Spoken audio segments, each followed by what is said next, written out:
As E.M. OTERO celebrates the release of What the Witch Moth Brings and other localities, we would like to help him celebrate by reading an excerpt from The Howling Between Worlds, a mecha horror novel.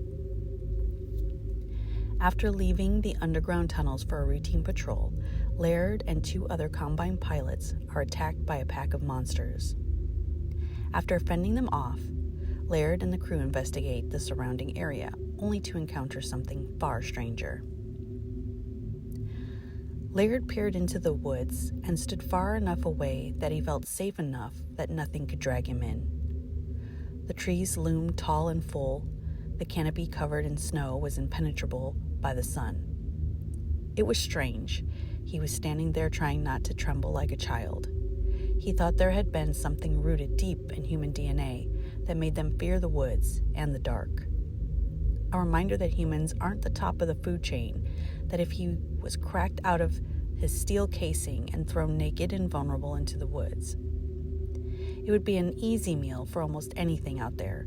Even if nothing outright murdered him, he knew he would die from exposure and the birds would feast on his flesh when the snow thawed.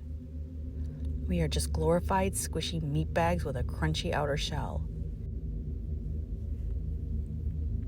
If Laird's fear of death was absent, being in the cockpit would be pure chrysalism. Laird started walking parallel to the woods, completely alert. "Graham, see anything up there?" "No, sir, no movement, no heat signatures as far as I can see." His laser signal came through clearly now that the snow stopped along the way and he must have withdrawn the cable. Lee seems to be acting strange. He seemed startled. Laird turned and saw his Combine walking towards the woods. He was halfway there. "Lee, what are you doing?" Laird walked to intercept and felt wary about the woods being behind him. "Don't you hear that?" He sounded in awe.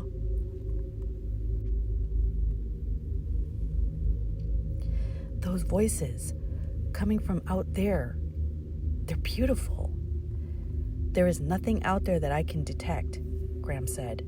His voice started to fade till the last words sounded distant. Laird started to hear gentle tinkling bells, faintly at first, but they were getting louder till he stopped walking. Laird looked toward the woods, and there were beautiful little lights, like blue and white flames dancing around playfully. Laird was enthralled. He felt compelled to walk towards them. His mind was obdurately focused. "What are those? They are calling to me. They are so beautiful," Laird said in a curious awe. The gentle tinkling of bells continued peacefully. The longing for home and warmth filled him as he heard those voices singing and calling for him. Everything else melted away. The lights grew brighter and closer. Laird was vaguely aware of some other voices, other movements in his periphery. Lee was standing on the door of his open cockpit, his helmet off, his face filled with joy and peace. A part of him knew that having the helmet off was dangerous, but that thought was gently put to rest.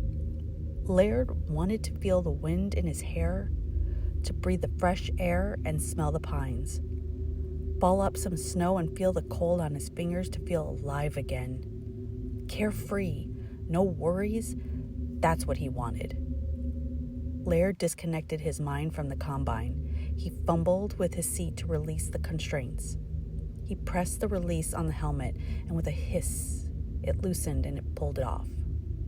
The sound was beautiful. He could see those beautiful lights at the edge of the wood line. Something walked out of the woods.